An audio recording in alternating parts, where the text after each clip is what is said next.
Sutradara film Dirty Vote, Dandi Dwi Laksono menjelaskan alasan dibalik pembuatan dan peluncuran film yang dilakukan pada awal masa tenang pemilihan umum dan pemilihan presiden 2024. Menurutnya, film tersebut diharapkan dapat menjadi bahan edukasi bagi masyarakat menjelang pemungutan suara yang direncanakan dilakukan pada 14 Februari 2024. Dandi mengatakan film Dirty Vote seyogyanya menjadi tontonan yang reflektif di masa tenang pemilu, serta memunculkan banyak ruang dan forum diskusi yang digelar. Ia juga berharap semua elemen masyarakat sementara waktu mengesampingkan dukungan politik kepada para calon presiden, calon wakil presiden, dan menyimak ini dokumenter secara terbuka. Sebagai informasi, film dokumenter Dirty Vote mengupas soal dugaan kecurangan dalam proses pemilu dan Pilpres 2024. Film ini ditayangkan perdana melalui kanal rumah produksi Watchdog di YouTube pada 11 Februari 2024 pukul 11 waktu Indonesia Barat yang bertepatan dengan hari pertama masa tenang pemilu. Film tersebut menampilkan 3 orang pakar hukum tata negara. Mereka adalah Ferry Amsari, Bivitri Susanti, dan Zainal Arifin Mokhtar. Ketiga sosok ini membeberkan penyimpangan yang terjadi dalam berbagai hal terkait proses pemilu di dalam Indonesia yang menerapkan praktik demokrasi.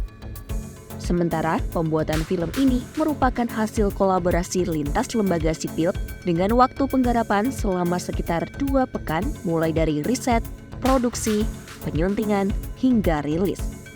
Ketua Umum Masyarakat Jurnalis Lingkungan Indonesia atau SIEC sekaligus produser Joni Aswira menyebut dokumenter itu juga memfilmkan hasil riset kecurangan pemilu yang selama ini dikerjakan koalisi masyarakat sipil. Joni mengatakan biaya produksi film ini dihimpun melalui pengumpulan dana atau crowdfunding, sumbangan individu, dan lembaga. Berbagai lembaga yang berkolaborasi dalam film ini diantaranya ada Aliansi Jurnalis Independen atau AJI, Bangsa Mahardika, Ekspedisi Indonesia Baru, Ekuatorial, Fraksi Rakyat Indonesia, Greenpeace Indonesia, Indonesia Corruption Watch, Jatam, Jeda Untuk Iklim, KBR, LBH Press, dan Lokataru. Membahas soal kecurangan dalam pemilu, film ini mendapat tanggapan dari TKN Prabowo Gibran.